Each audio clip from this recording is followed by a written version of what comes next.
The prayer has been made, and the petition is on record. It returns to the image David had used earlier.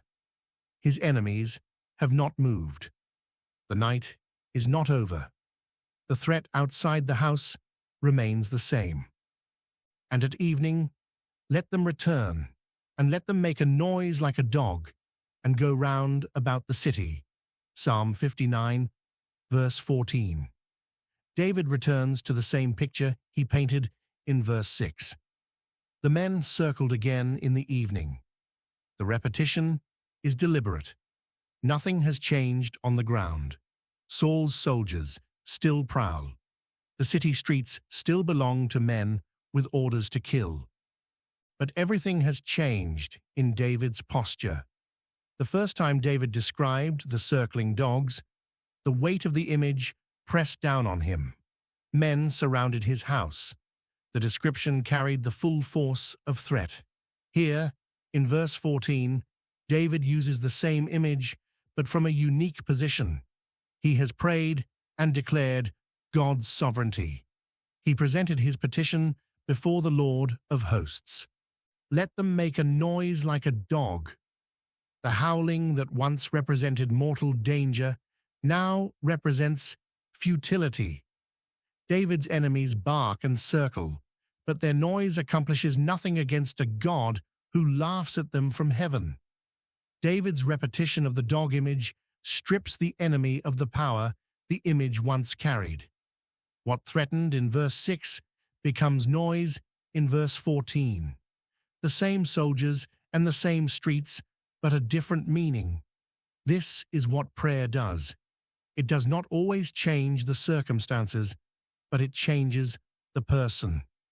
David still hears the howling, but he no longer fears it.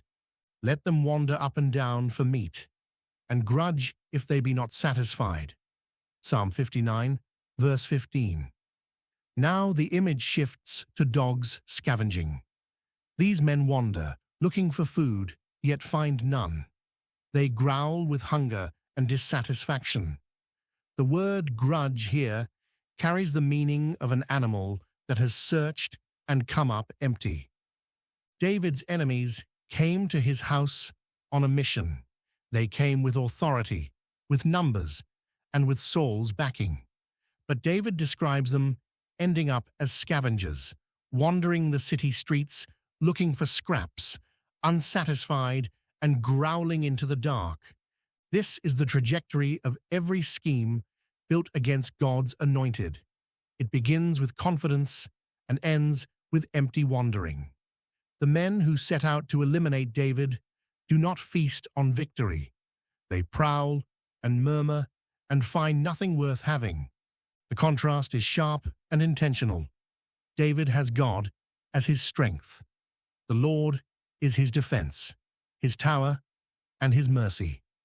David is satisfied, not because his circumstances are comfortable, but because he has laid everything before God.